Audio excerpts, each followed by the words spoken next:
अरे भाई, कहाँ मिलेगा अभी इतनी रात को कोई गाड़ी या बैलगाड़ी। अच्छा, आप लोगों को कहीं जाना है क्या? हाँ भाई साहब, हमें बगुलपुर जाना है। आखिरकार वे लोग बगुलपुर अंदर आ ही गए। ये है विश्वास राव बख्शी और उनके असिस्टेंट सुंदरलाल त्रिपाठी। ये मेरे अच्छे दोस्त हैं। लेकिन सूर्यनाथ जी के परिवार के सभी सदस्य कुछ अलग लगते हैं। उर्मिला, ए उर्मिला, बासु, अक्षय, कोई जल्दी आओ। देखो तुम्हारे भैया को क्या हो गया है। अजी उठिए ना, उठिए ना। ये बात है 1958 की। दो ऐसे किरदारों की जो कभी हार नहीं मानते, जिनके यूशुल और हिम्मत कभी नहीं टूटते। आइए आज एक हिम्मत भरी कहानी को अनुभव करते हैं। कभी कभी लोगों को ऐसी कठिन या जटिल परिस्थितियों का सामना करना पड़ता है जिनका वे कभी सामना नहीं करना चाहते, और जासूस विश्वास राव बख्शी और उनके सहयोगी सुंदरलाल त्रिपाठी इसी स्थिति का सामना कर रहे हैं। जी हां, ये दिल्ली शहर के मशहूर जासूस विश्वास राव बख्शी हैं और उन्होंने हत्या, अपहरण, डकैती आदि जैसे अनगिनत मामलों को सुलझाया है। लेकिन इस खराब मौसम में, इस अंधेरी सड़क पर वो अपने सहकर्मी के साथ क्या कर रहा है? चलो देखते हैं कि मामला क्या है। बड़े सुंदर। जी बख्शी सर, कब से देख रहा हूं यूं आगे पीछे। क्या देख रहे हो भाई? देख रहा हूं कि कोई ऑटो रिक्शा या फिर बैलगाड़ी दिख जाए तो झपट करके बैठ जाऊं और जल्दी से पहुंचाऊं बगुलपुर। अरे भाई, कहाँ मिलेगा अभी इतनी रात को कोई गाड़ी या बैलगाड़ी। और थोड़ा चलिए, बस आए गया बगुलपुर। वो नहीं मिलेगा क्या? ठीक है, चलिए फिर पैदल ही चलते हैं। अच्छा, एक बात बोलूं बख्शी सर? बोलना जरूरी है क्या? हाँ, जरूरी है ना। बोलो, क्या है? वैसे हम बगुलपुर करने क्या आए हैं? हम आए हैं बगुलपुर के बारे में किताब लिखने। ओह, ऐसा क्या? वैसे आपको डर नहीं लग रहा है इस खराब मौसम और इस सुनसान सड़क में? अरे मुझे डरने की क्या जरूरत है सुंदर, तुम मेरे साथ हो ना। हाँ, ये तो सच है, लेकिन ऐसा लगता है कि मैं ही डरा हूं। अरे डरने की कोई बात नहीं है। खराब मौसम की वजह से डरने का क्या फायदा। बस थोड़ा और आगे बढ़ो, हम बगुलपुर पहुंच जाएंगे। बस अपना होठ मत हिलाओ, अपने पैर हिलाओ। जी हाँ मेरी सरकार, आप जो कहेंगे वही होगा। लेकिन पता नहीं और कितना चलना पड़ेगा। उसके बाद कहीं से एक गाड़ी उनके पास आके खड़ी हो जाती है और गाड़ी से एक आदमी निकलता है और उनसे पूछते हैं, अच्छा, आप लोगों को कहीं जाना है क्या? हाँ भाई साहब, हमें बगुलपुर जाना है। आप हमें थोड़ी लिफ्ट देंगे क्या? हाँ, क्यों नहीं, मैं भी बगुलपुर ही जा रहा हूँ। आपको भी छोड़ दूंगा। आइए, जल्दी से बैठ जाइए। ये कहते ही विश्वास राव बख्शी और सुंदरलाल त्रिपाठी गाड़ी में बैठ जाते हैं।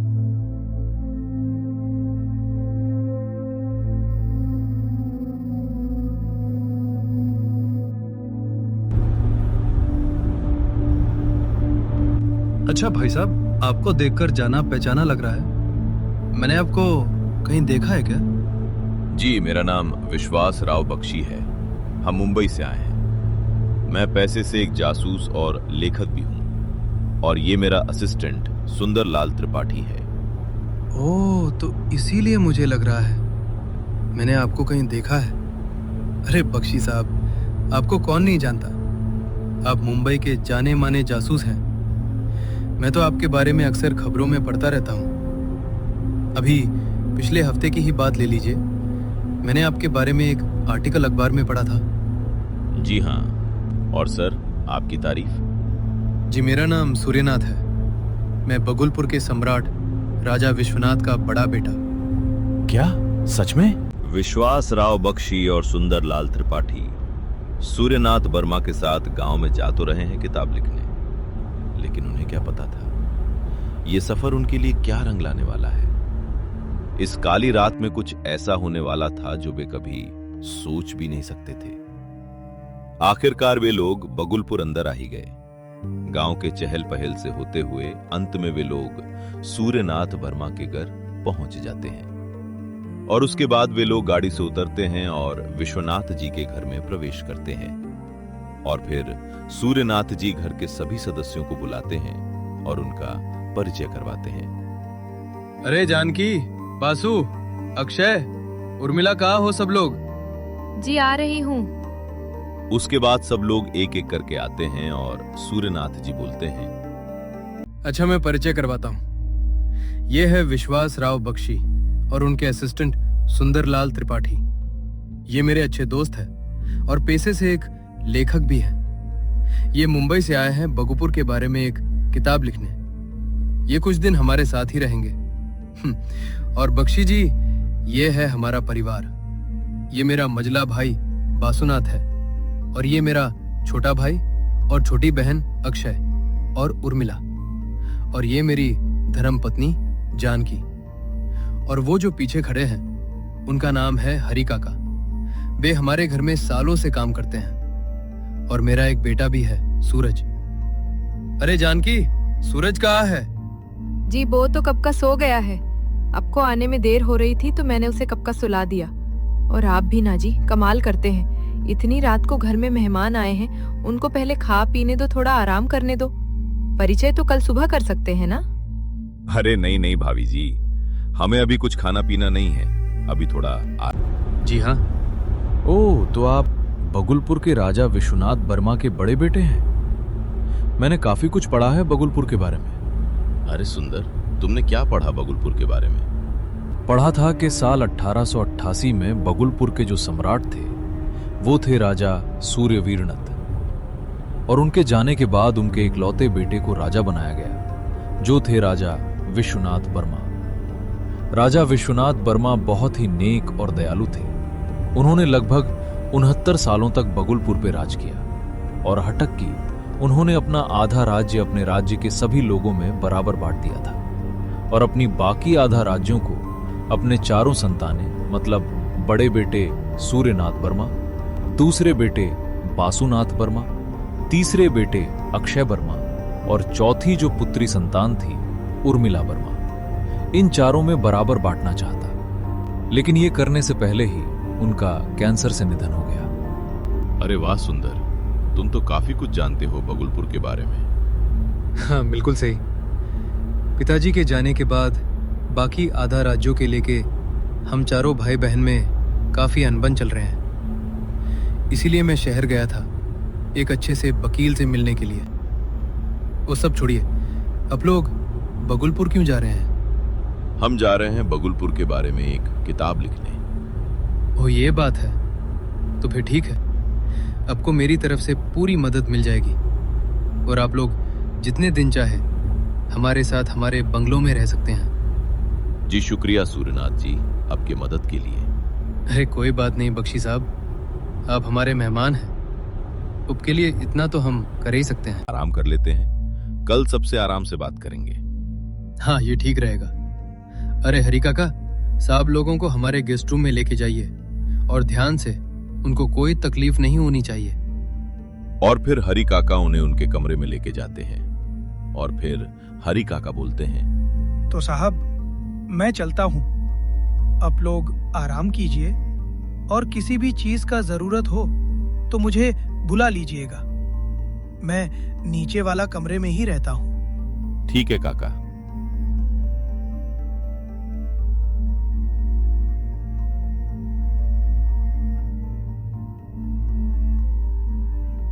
अरे सुंदर, क्या हुआ? ऐसे क्यों बैठे हो?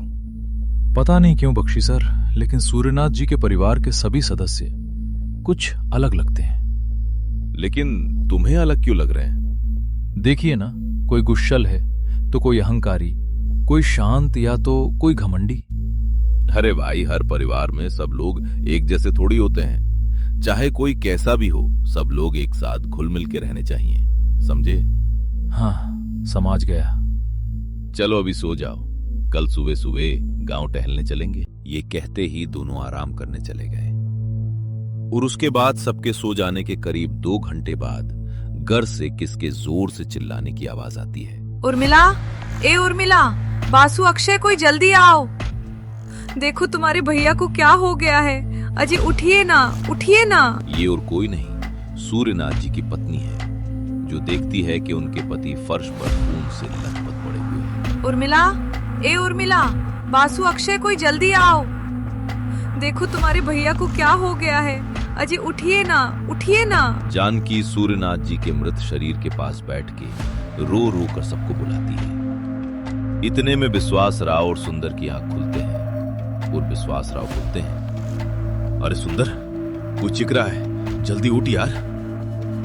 वे जल्दी से उठते हैं और हल रूम की तरफ भागते हैं और देखते हैं सूर्यनाथ जी को किसी ने खून कर दिया है। ये कैसे हुआ? अरे सुंदर, जल्दी से बाहर देख, क्या कोई है क्या? सुंदर जल्दी से बाहर की तरफ दौड़ते हैं, लेकिन सुंदर देखता है कि यहाँ तो कोई नहीं है। अरे हरी काका, जल्दी से पुलिस को फोन कीजिए। हाँ, मैं अभी करता हूँ। बख्शी सर, बाहर तो कोई नहीं है और किसी को आता जाता नहीं देखा। इतने में उर्मिला बोलती है, ये सब तुम दोनों नहीं किया होगा। क्या? हाँ, तुम दोनों नहीं किया है, वरना तुम दोनों के घर में आने पर ही मेरा भाई कैसे मारा गया, बताओ।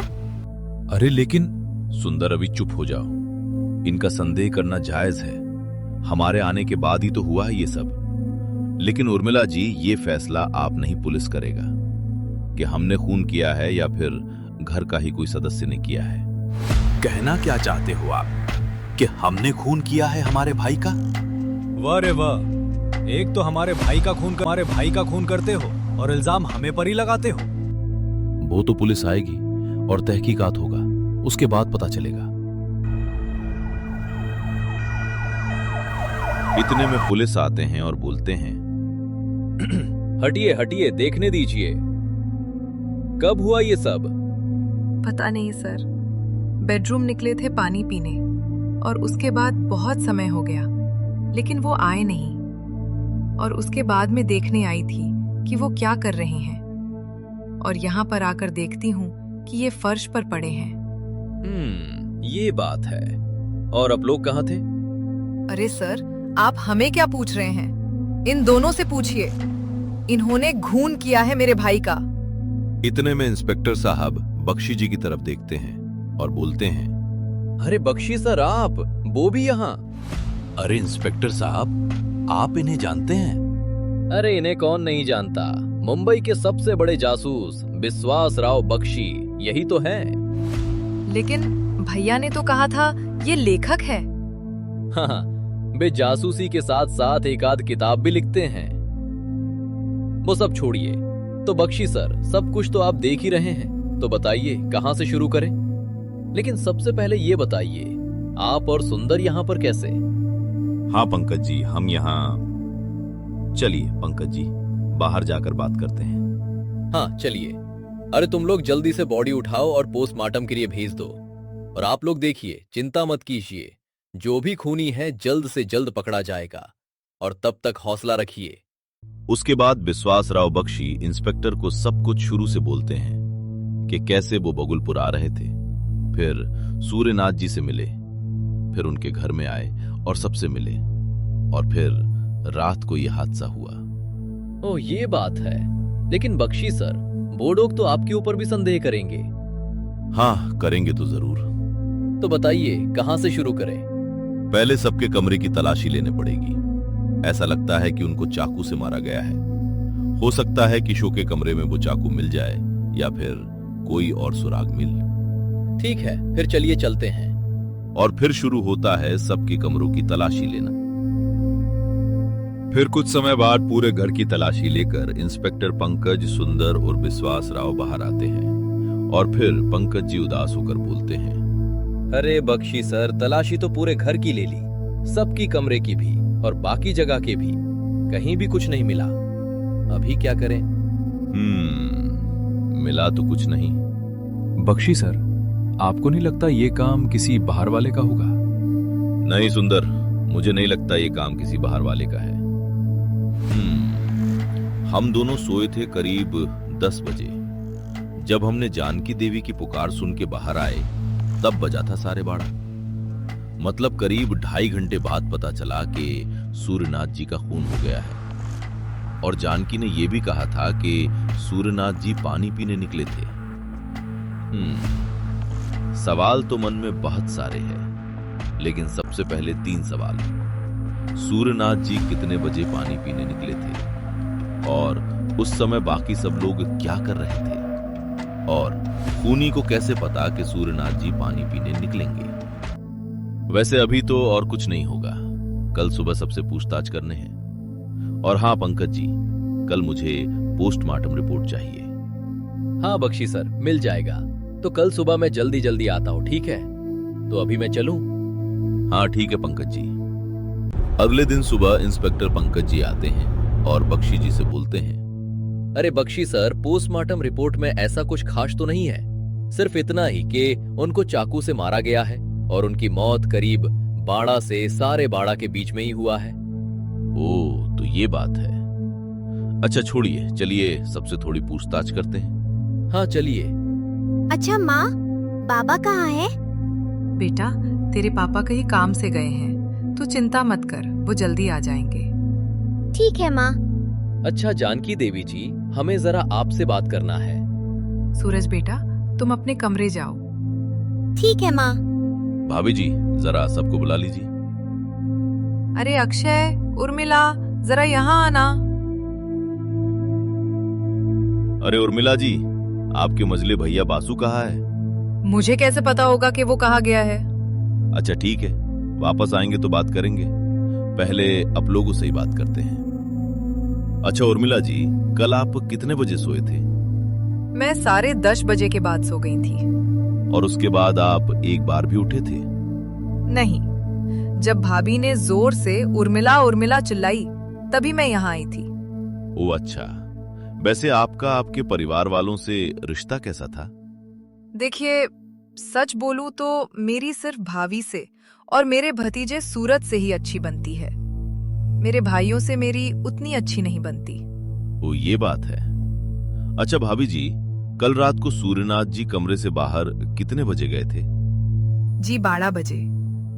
वो अक्सर 12 बजे के बाद पानी पीने निकलते हैं। ओह ऐसा है। अरे क्या हो रहा है यहाँ? अरे बासु जी, आप आ गए, हमें आपका ही इंतजार था। ये बताइए, कल रात को जब आपके भाई का खून हुआ तब आप क्या कर रहे थे? जी, मैं तो 10 बजे ही सो गया था।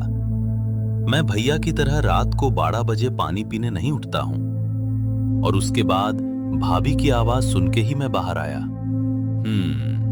वैसे अभी आप और हरि काका एक साथ कहां से आ रहे हैं? जी, मैं तो किसी काम से गया था। आते वक्त हरि काका से मिलना हो गया तो दोनों एक साथ आए हैं। और हरि काका आप कहाँ गए थे? जी, मैं तो बाजार गया था। बड़ी मालकिन ने भेजा था सब्जियां लाने के लिए। सबकी बातें सुन के विश्वास राव ने सोचते हुए कहा, देखिए मुझे तो नहीं लगता ये खून किसी घर वाले ने की है।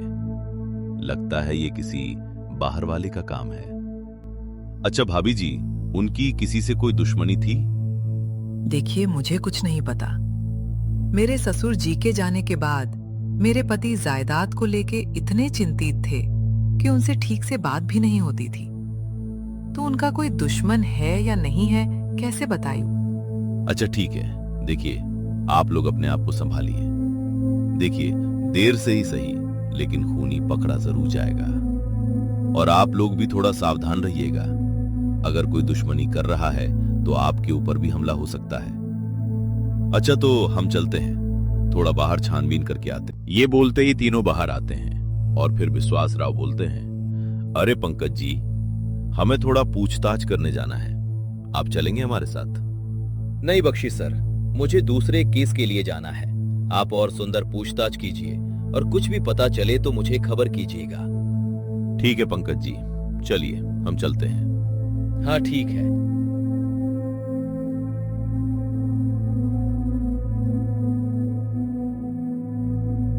उसके बाद पूरा दिन गांव में घूमने और पूछताछ करने के बाद जब भी लोग घर आ रहे होते हैं तब, अरे सुंदर, समझ में आया सब कुछ? हाँ बख्शी सर, सब कुछ समझ में आ गया। तो चलो फिर घर जाके देखते हैं। जो हमने सोचा है वही होता है क्या? उसके बाद चलते चलते कहीं से एक बच्चा दौड़ के उनके पास आता है और बख्शी जी के हाथों में एक चिट्ठी थमा देता है। फिर वो बच्चा वहां से भाग जाता है। उसके बाद विश्वासराव बख्शी उस चिट्ठी को पढ़ते हैं, मानो उनके पैरों से जमीन खिसक जाती है, और फिर वो बोलते हैं, अरे सुंदर। समझ गया बख्शी सर, वही होने वाला है जो हमने सोचा था। एक काम करो, जल्दी से पंकज जी को खबर कर दो। ठीक है बख्शी सर। फिर उसके बाद रात के समय कुछ ऐसा होने वाला था जो किसी ने सोचा नहीं था।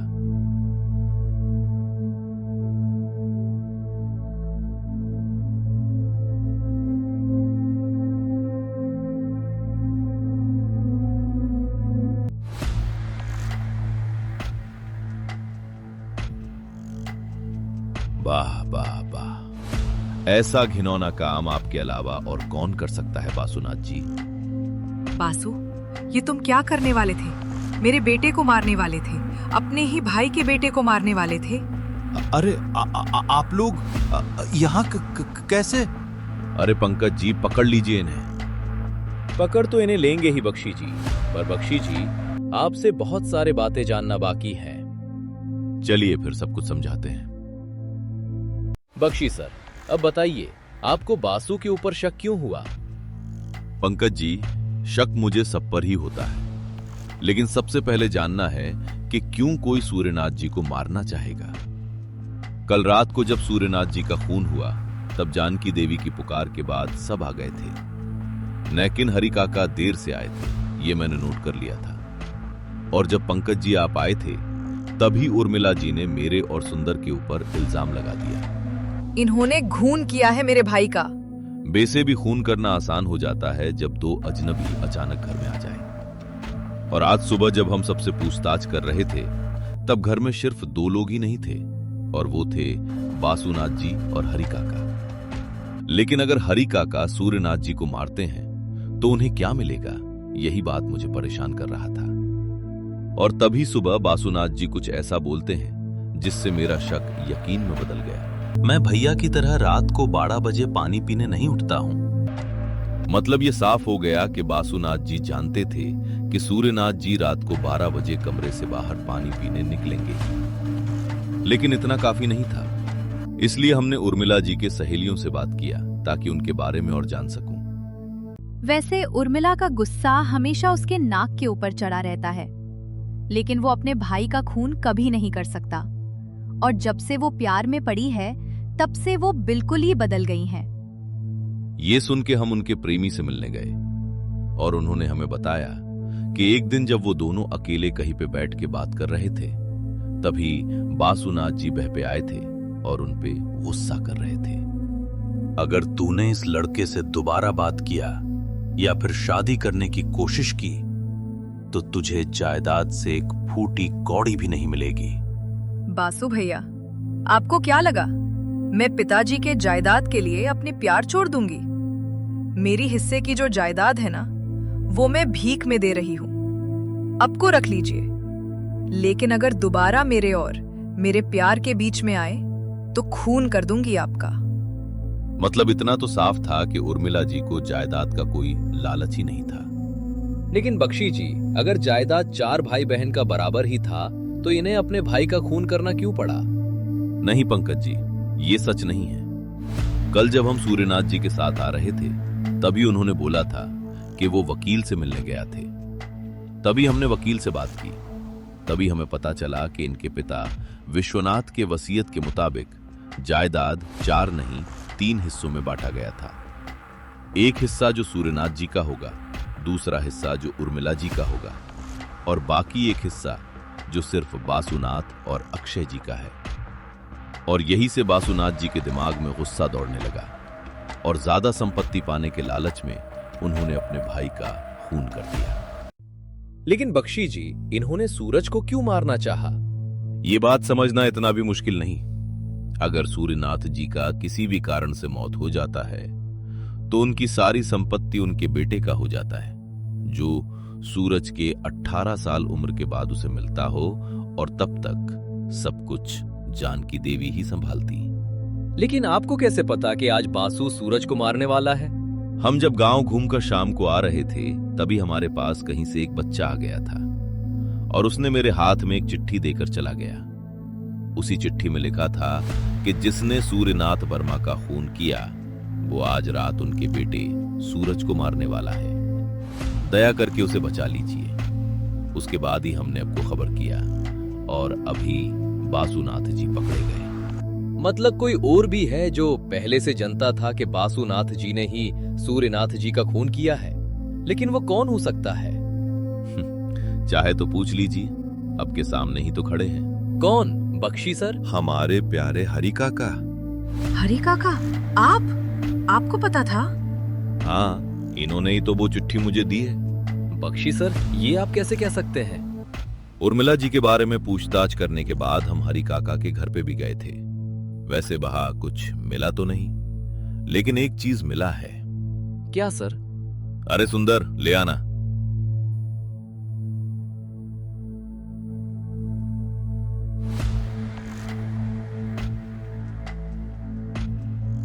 ये इतना सारा पैसा?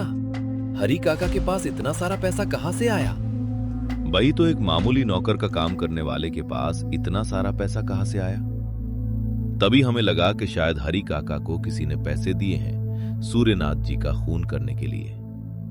लेकिन यहां आके देखते हैं खूनी तो कोई और है। तो ऐसा हो सकता है शायद हरि काका को किसी ने मुंह बंद रखने के पैसे दिए हैं। क्यों हरि, मैं सच कह रहा हूं ना? हाँ साहब, मैंने मजले मालिक को बड़े मालिक का खून करते हुए देख लिया था।